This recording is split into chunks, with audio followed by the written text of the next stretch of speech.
안녕하세요. 목요 성경 공부 시간입니다. 지난 시간 우리는 세계관과 성경적 세계관이 무엇인지에 대해서 함께 살펴보았습니다. 오늘은 성경적 세계관을 갖기 위한 세 가지 요소, 창조, 타락, 구속 중 첫 번째 창조에 대해서 함께 살펴보고자 합니다. 우리는 이 세 가지 중 한 가지만 부인하더라도 올바른 성경적 세계관을 가질 수 없음을 기억해야 합니다. 예를 들어 창조는 인정하지만 예수 그리스도로 인한 구속은 부인한다든지, 하나님께서 이 세상을 창조하셨고 내가 구속받은 것은 인정하지만 인간의 타락을 부인한다는 것은 있을 수 없는 일입니다. 따라서 이 세 가지 요소, 창조와 타락과 구속은 우리가 마땅히 믿고 받아들여야 할 필수 요소인 것입니다. 이 세 가지를 바르게 알고 인정할 때 우리는 비로소 올바른 성경적 세계관을 가질 수 있음을 기억해야 합니다. 그래서 특별히 한 주제별로 2주에 걸쳐서 자세히 살펴보고자 합니다. 오늘은 창조 첫 번째 시간입니다. 창조에 대해 많은 관점과 방대한 주제들이 있지만 그 중에서도 특별히 세계관과 연결해서 생각해 볼 수 있는 내용을 다루려고 합니다. 총 5가지의 카테고리가 있습니다. 화면을 보시면 첫 번째 창조, 두 번째 종류대로, 세 번째 하나님의 형상, 네 번째 보시기에 좋았더라, 다섯 번째 보존하심입니다. 이 5가지 주제를 가지고 우리가 창조에 대해 믿을 바는 무엇인지, 성경에 나타난 창조의 증거는 무엇인지, 나아가 창조를 왜곡하는 오늘날의 현상들은 무엇인지를 2주에 걸쳐서 함께 살펴보겠습니다. 부제를 창조의 안경으로 본 세계라고 정해보았습니다. 우리 창세기 1장 1절 함께 읽어볼까요? 태초에 하나님이 천지를 창조하시니라. 성경의 첫 시작은 위대한 선포로 시작합니다. 그것이 우리가 방금 읽은 창세기 1장 1절의 말씀입니다. 창세기의 첫 구절은 분명하고 명확하게 창조자가 누구인지에 대해 말해주고 있는 것입니다. 이것은 세상은 창조된 것이지 스스로 존재하는 것이 아니며, 그것을 존재케 한 분은 오직 한 분, 참되신 하나님임을 고백하고 있는 것입니다. 성경은 창세기 1장 1절을 믿지 않고는 그 다음 모든 내용으로 넘어갈 수 없게 합니다. 우리는 창조에 있어서 하나님의 직접 창조를 믿습니다. 창세기 1장과 2장에서 창조 활동을 표현하는 표현들에 주목해야 합니다. 창세기 1장과 2장에서는 다음과 같은 표현들이 나옵니다. 이르시되 보시기에 좋았더라. 생기를 코에 불어넣으시니 그를 위하여 돕는 배필을 지으리라. 아담에게서 취하신 그 갈빗대로 여자를 만드시고 입니다. 이러한 구절은 신인 동영론적 표현이지만 모두 제1원인으로서 하나님의 초자연적인 직접 개입이 있었음을 말해주는 표현들입니다. 그러나 이러한 하나님의 직접 창조를 부인하는 이론이 있습니다. 그것은 바로 유신진화론입니다. 하나님의 직접 창조는 유신진화론이 반대하는 핵심 개념입니다. 유신진화론이란 무엇일까요? 크게 2가지 견해가 있습니다. 진화를 창조의 방식으로 인정하는 것인데, 하나는 하나님께서 생물을 진화의 방식으로 창조하시되 특정한 단계에 있어서는 초자연적 개입을 하셨다는 견해입니다. 또 다른 하나는 생물을 창조할 시작부터 오로지 진화의 방식만으로 생물을 만드셨다는 견해입니다. 최근에는 후자가 유신진화론의 대표적인 주장이 되었습니다. 유신진화론은 진화론적 창조론이라고도 불립니다. 이름만 들으면 이것은 마치 창조론을 거부하는 것이 아니라는 인상을 주는 것 같습니다. 기독교인에게 거부감을 덜어주기도 합니다. 그러나 이것은 명백히 하나님의 직접적인 창조를 부인하는 이론입니다. 이것은 하나님이 물질을 창조하셨고 그 물질이 자체에 담긴 속성에 따라서 생명체를 낳았다고 주장합니다. 하나님의 직접 창조가 아닌 물질에 의한 것을 말하는 것입니다. 유신 진화론 속에서의 하나님은 간접적인 창조주일 뿐입니다. 반틸과 라모르와 같은 현대 유신진화론자의 세 가지 주장이 있습니다. 첫째, 하나님이 창조하신 것은 생명체가 존재하지 않는 물질 세계뿐이다. 둘째, 물질 세계는 그 물질 세계 안에 있는 순전히 자연적인 진화의 방식을 통해 생명체를 낳았다. 셋째, 하나님께서는 물질 세계를 창조하신 이후에 진화의 과정에 따른 생명체의 출현에 결코 직접적으로 개입하지 않으신다는 것입니다. 이것은 하나님의 직접 창조를 부인하고 하나님의 섭리와 보존과 통치 자체를 부인하는 것입니다. 현대 유신진화론자들은 언젠가 과학이 생명의 출현을 진화론적으로 풀어낼 것이라고 믿고 있습니다. 그리고 아직은 진화론적인 설명이 완전하지 못할 따름이라고 믿습니다. 결론적으로 유신 진화론자들이 믿는 이러한 믿음은 하나님의 창조란 생명체를 진화의 방식으로 만들어낼 우주를 만드신 것이고 생명체의 직접적인 창조주가 아니라는 믿음이 자리하고 있는 것입니다. 그렇다면 성경은 하나님의 창조에 대해 어떤 증거를 보여주는지 함께 살펴볼까요? 시편 104편 24절에서 25절 함께 읽어보겠습니다. 여호와여, 주께서 하신 일이 어찌 그리 많은지요. 주께서 지혜로 그들을 다 지으셨으니 주께서 지으신 것들이 땅에 가득하니이다. 거기에는 크고 넓은 바다가 있고 그 속에는 생물 곧 크고 작은 동물들이 무수하니이다. 시편 8편 3편 읽어보겠습니다. 주의 손가락으로 만드신 주의 하늘과 주께서 베풀어 두신 달과 별들을 내가 보오니.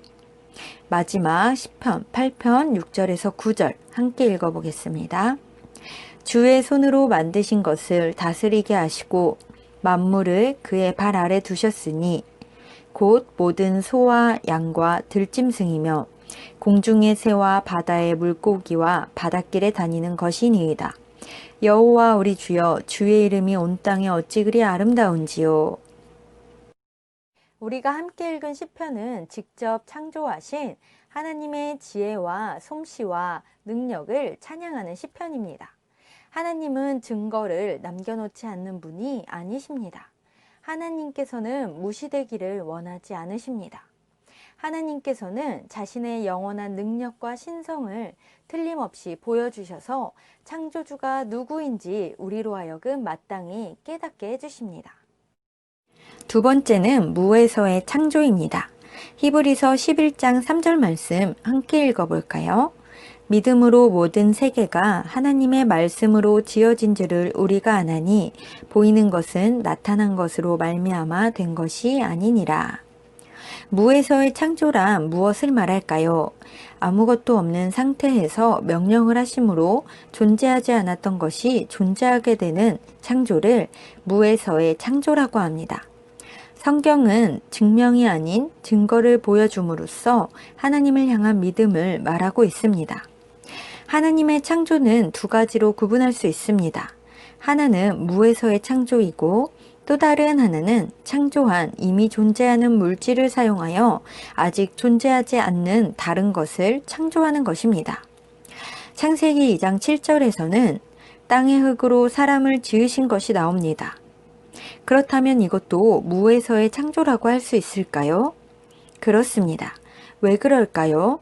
무에서의라는 말은 재료를 사용하지 않고 의미가 아니라 하나님의 창조로 존재하는 것은 다른 어떤 진료에서 만들어질 수 없다는 것을 반영하는 말이기 때문입니다.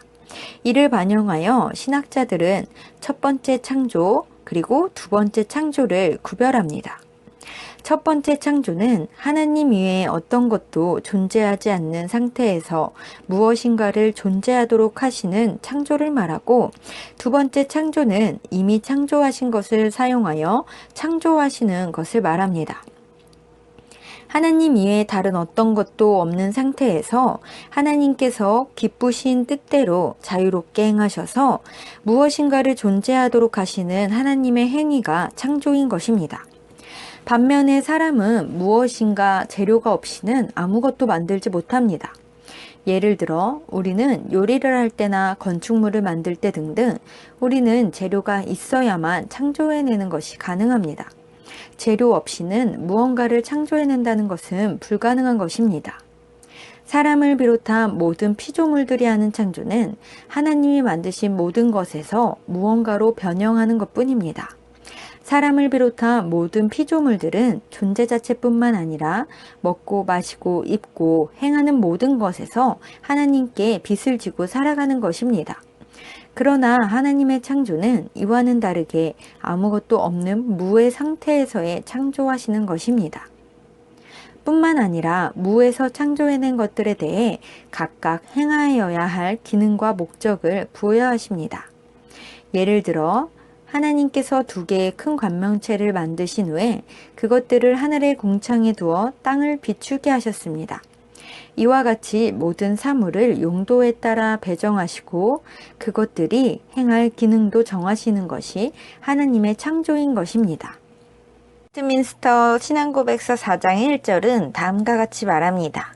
성부, 성자, 성령 하나님께서는 자신의 영원한 능력, 지혜, 그리고 선하심의 영광을 나타내시기 위하여 태초에 세상과 그 안에 있는 보이는 것과 보이지 않는 모든 것들을 6일 동안에 창조하시기를 곧 무로부터 만드시기를 기뻐하셨다. 그리고 그 모든 것이 심히 좋았다 라고 말입니다.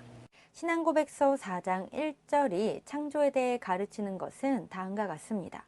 첫 번째는 세계는 스스로 존재하는 것이 아니라는 것과 두 번째, 그것은 참되신 하나님에게 그 존재의 기원을 두고 있다는 것. 셋째는 그가 만물을 무에서 창조하셨다는 것.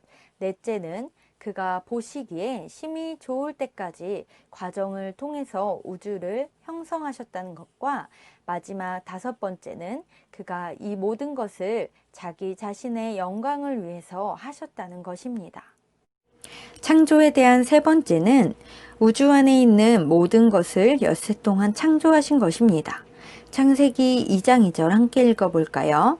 하나님이 그가 하시던 일을 7째 날에 마치시니 그가 하시던 모든 일을 그치고 7째 날에 안식하시니라. 창세기 1장은 하나님께서 6일 동안 창조하셨음을 보여주고 있습니다. 혼돈하고 공허한 땅에 채워지는 구성 요소들 곧 빛, 바다, 땅, 식물, 광명체, 동물, 사람을 창조하셨습니다. 하나님께서는 정확히 6일 동안 창조 사역을 진행하셨고 7째 날에는 안식하셨습니다. 이렇게 하신 것은 하나님께 엿새라는 시간이 절대적으로 필요했기 때문이 아니라 자기의 뜻의 지혜로 그렇게 하신 것입니다. 하나님께서는 6일 동안의 창조를 마치시고 안식하신 후 새로운 종류의 생물을 창조하시는 그 이상의 창조 활동은 하지 않으셨습니다. 왜냐하면 하나님께서 하신 6일 동안의 창조가 완전했기 때문입니다. 그러나 앞서 말한 유신진화론은 하나님을 우주를 구성하는 만물들의 창조자로는 인정하지 않습니다. 그것들은 모두 우주 자체가 진화론의 원리에 의하여 발생시킨 것들일 뿐이라고 말하고 있습니다. 그들에 따르면 하나님은 우주의 기원자이시지만 우주의 구성물인 만물의 창조주는 아닌 것입니다. 만물의 창조주를 하나님이 아닌 우주라고 보는 것입니다. 나아가 그들은 지금도 생명체가 계속 만들어지고 있다는 잘못된 주장을 합니다. 유신진화론자들은 만물을 창조하셨다라는 단어보다 창조하신다라는 표현을 좋아합니다. 지금도 하나님께서 여전히 창조 사역을 행하시고 계시다고 주장하여 계속된 창조라는 용어를 제시하는 것입니다. 왜 이것이 문제가 될까요? 생물학자들은 지금도 새로운 종의 생물이 등장한다고 말합니다. 그리고 적어도 한 생물체에게서 변이 현상이 인정된다고 주장합니다. 그러나 우리가 생각할 것은 새로운 종의 출현이나 변이의 현상은 결코 하나님께서 종류대로 창조하신 사실을 부정하지 않는다는 것입니다. 새로운 종의 출현은 하나님께서 창조하신 종류 안에서 일어나는 변화들일 뿐입니다. 변이일 뿐 새로운 종류의 창조 현상이 아님을 기억해야 합니다. 새로운 종이 출현한다는 것은 하나님의 6일 동안에 완성된 창조를 부인하고 완전성을 훼손하는 것입니다. 우리의 계속된 창조를 가리킬 때는 하나님의 섭리 활동을 가리킵니다. 이것은 다음 강의에서 다루도록 하겠습니다. 하나님께서 우주 안에 있는 모든 것을 만드시고 엿새 동안 창조하셨다는 성경의 증거를 볼까요? 창세기 1장, 2장 전체와 또 시편, 90편 2절 말씀이 있습니다. 산이 생기기 전 땅과 세계도 주께서 조성하시기 전 곧 영원부터 영원까지 주는 하나님이시니이다. 골로새서 1장 16절 17절 말씀입니다. 만물이 그에게서 창조되되 하늘과 땅에서 보이는 것들과 보이지 않는 것들과 혹은 왕권들이나 주권들이나 통치자들이나 권세들이나 만물이 다 그로 말미암고 그를 위하여 창조되었고 또한 그가 만물보다 먼저 계시고 만물이 그 안에 함께 섰느니라 라고 말합니다. 시편 90편은 하나님이 땅과 세계로 표현되는 우주의 유일하신 창조주이심을 가르쳐 줍니다. 또한 골로새서 1장은 성자 하나님께서 곧 보이는 것과 보이지 않는 만물의 창조주이심을 밝히고 있습니다. 하나님은 텅 빈 우주만을 창조하신 것이 아니라 내용물을 충만히 가지고 있는 완전한 우주를 창조하신 분이십니다. 창조에 이어 두 번째는 종류대로입니다. 창세기 1장 12절과 21절, 25절을 함께 보실까요? 여기에서는 각기 종류대로, 그 종류대로라는 표현이 반복되고 있습니다. 성경은 하나님께서 자연 안에 있는 생물체를 각기 종류대로, 그 종류대로 만드셨음을 밝히고 있는 것입니다. 뿐만 아니라 하나님께서는 생물체를 종류대로 만드시면서 또한 창조하시는 날을 달리하셨음을 말씀합니다. 즉, 하나님께서는 생물체를 종류대로 만드실 때 각 종류별로 만드시는 날을 달리하셔서 창조의 행동을 구별하셨습니다. 이러한 창조의 설명은 각 생물체가 서로 진화의 과정을 통하여 연계되었다는 주장을 지지하지 않습니다. 사람을 포함한 모든 생명체가 최초의 생명체인 어떤 공통조상으로부터 진화의 과정을 통해 출현하였다는 것은 잘못된 주장입니다. 시편 104편의 말씀은 하나님께서 각 생물체들을 자신의 지혜로 지으셨다고 찬양합니다. 이 시편이 찬송하는 하나님의 지혜는 각 생물체가 서로 연계되어 나타나는 진화의 방식을 말하지 않습니다. 생물체를 만드신 하나님의 지혜는 창세기 1장이 가르치는 창조이기 때문입니다. 모든 식물과 동물들은 하나님께서 그 종류대로 창조하신 피조물입니다. 성경의 증거를 함께 볼까요? 시편 104편 24절과 25절은 주께서 하신 일, 그리고 주께서 지혜로 그들을 다 지으셨다라고 말하고 있습니다. 욥기 12장과 39절은 다음과 같이 말합니다. 땅에게 말하라, 내게 가르치리라. 바다의 고기도 내게 설명하리라. 이것들 중에 어느 것이 여호와의 손이 이를 행하신 줄을 알지 못하랴. 매가 떠올라서 날개를 펼쳐 남쪽으로 향하는 것이 어찌 내 지혜로 말미암음이냐. 독수리가 공중에 떠서 높은 곳에 보금자리를 만드는 것이 어찌 내 명령을 따름이냐 라고 말하고 있는 것입니다. 그런데 오늘날 진화론은 이러한 종류대로의 창조를 부인합니다. 하나님께서는 분명히 로마서 1장 19절 20절을 통해 말씀하셨습니다. 이는 하나님을 알만한 것이 그들 속에 보임이라. 하나님께서 이를 그들에게 보이셨느니라. 창세로부터 그의 보이지 아니하는 것들 곧 그의 영원하신 능력과 신성이 그가 만드신 만물에 분명히 보여 알려졌나니 그러므로 그들이 핑계하지 못할지니라 라고 말합니다. 진리는 모든 사람에게 열려 있는데 우리는 그것을 억누른다는 것입니다. 우리는 하나님의 영원하신 능력과 신성과 창조를 분명히 보고 알지만 이 지식을 왜곡하고 변형하는 것입니다. 하나님은 그분의 작품을 통해 밝히 말씀하시지만 우리는 그것을 곡해하여 듣는 것입니다. 왜곡과 변형된 예를 살펴볼까요? 특별히 이번에 우리 자녀들에게 영향을 줄 수 있는 교과서를 예로 들고자 합니다. 교과서는 모든 학생이 배우고 교과서에 적힌 대로 이해하고 암기하려고 하는 그러한 도구입니다. 학생은 자신이 교과서의 내용을 이해하지 못할까봐 그리고 부모는 자식들이 이해하지 못할까봐 염려하기도 합니다. 교과서에 실린 내용은 그만큼 보편화 시켜버리는 강력한 힘이 있습니다. 그러나 교과서에도 틀린 내용들이 실려 있습니다. 그런데 일단 교과서에 수록되고 나면 과학자들이 새로운 결론을 내렸다고 해도 수정되는 데는 오랜 시간이 걸립니다. 따라서 우리는 바른 이해를 가지고 분별하는 시각을 키워서 자녀들에게 가르칠 수 있어야 합니다. 함께 나누고자 하는 예는 오류가 분명히 드러났음에도 오랫동안 교과서에 실린 내용을 보여드리려고 합니다.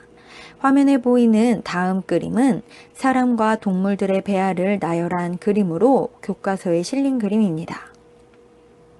교과서는 이 그림에 대해 다음과 같이 설명합니다.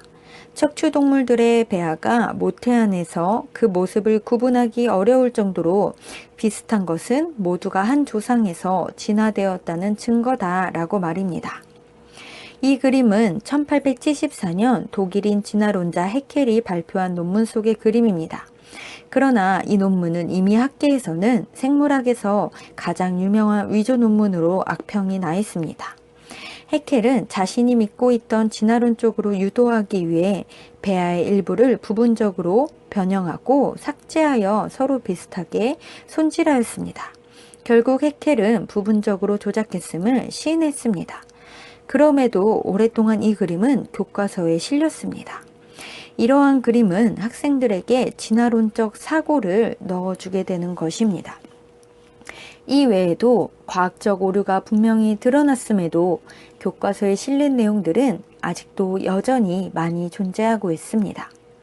이는 잘못된 믿음이 증거보다 앞선 결과라고 봐야 합니다.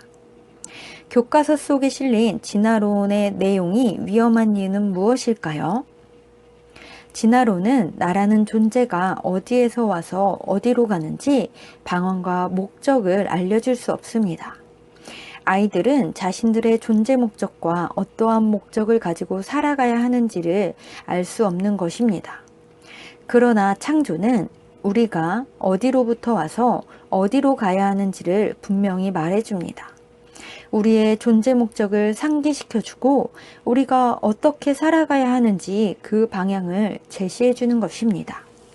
우리 성경의 말씀을 함께 볼까요? 욥기 1장 21절입니다.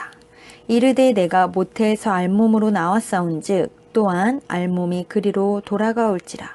주신 이도 여호와이시오 거두신 이도 여호와시오니 여호와의 이름이 찬송을 받으실지니이다 하고, 예레미야 1장 5절도 역시 이렇게 말합니다. 내가 너를 모태에 짓기 전에 너를 알았고 내가 배에서 나오기 전에 너를 성별하였고 너를 여러 나라의 선지자로 세웠노라 하시기로 라고 말합니다. 이사야 43장 1절에서도 마찬가지로 너를 지으신 이가 하나님임을 분명히 말하고 있습니다. 이토록 성경은 우리가 진화로 인해 태어난 것이 아니라 하느님의 창조와 섭리로 인해 태어난 것임을 분명히 밝혀주고 있는 것입니다. 우리 자녀들에게 무엇을 가르쳐줘야 할까요? 교과서에 실려 있다고 해도 잘못된 진화론이 아니라 우리는 성경의 인도를 따라 자녀들에게 창조적 세계관을 심어주어야 할 것입니다. 이번 시간에는 창조 그리고 종류대로 창조된 것에 대해 함께 살펴보고 그것이 왜곡되어 나타나는 현상에 대해서 살펴보았습니다. 다음 시간에도 계속해서 창조의 나머지 세 카테고리, 하나님의 형상, 보시기에 좋은 대로 창조된 것, 그리고 보존하심에 대해서, 그리고 이것이 왜곡되었을 때 어떤 현상으로 나타나는지 함께 살펴보도록 하겠습니다. 들어주셔서 감사합니다.